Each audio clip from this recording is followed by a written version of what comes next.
When we started the course, none of us knew anything about engines.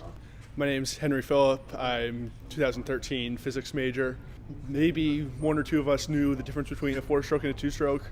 Besides that, that was all we knew about engines. In a month, we were able to go from knowing nothing about engines to working on optimizing and changing the fuel timing and ignition timing to get the engine running properly. Dick Catlin, class of 1956, and I met Mark in 1952 when we both came up here for football camp.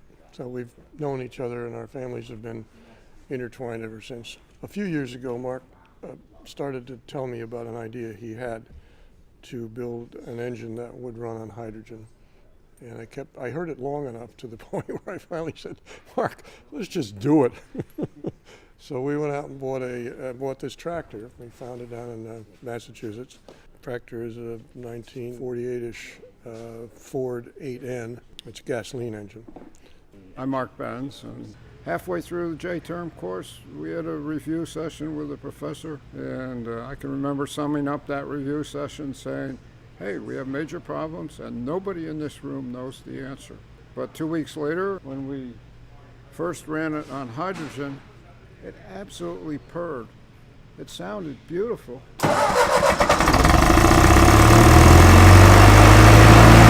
I'm Alex Clement. I am class of 2012 and I'm a physics major.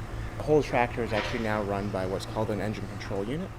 Ours is it's similar to what's used in stock cars and NASCAR.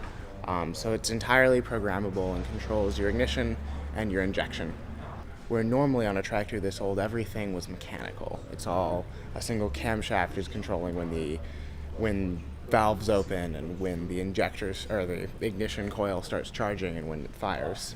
So basically everything has been taken away from that paradigm and moved to this kind of computerized electrical paradigm, which allows us to not only kind of have a huge amount of control over even the most minute details of how the tractor runs, but very easily change the fuels.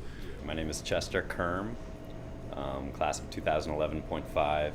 I was a joint major in physics and mathematics. So we had sessions in here, but we'd also have sessions back at the classroom where we'd work out some of the theory of the project. And at one point we sat down and we took a few hours to try and figure out exactly how much pressure we would need for the different sorts of gases we were working on the tractor. So we're actually able to use what we learned in the classroom to project how much fuel we're going to need for each of the different types. And those things all bore out in practice, which was rewarding too. My name is Andre Kaiser and I'm a senior physics major. Once we got it running on hydrogen, we saw the emission and there was nothing there. We just felt water vapor, and compared to propane or something like that, there was all this ugly gas coming out. So I think green fuels are the way to go, but right now the problem is storing hydrogen, so that's the biggest problem we have. But if we can somehow find a way to store that, then I could see a future where almost all cars are running on hydrogen. The most rewarding part of the project for me was just learning all the intricacies of a machine that's used everywhere in our lives. And not only that, but being able to then improve on it in a sense and try and prepare it for a world with less fossil fuels. So boost on?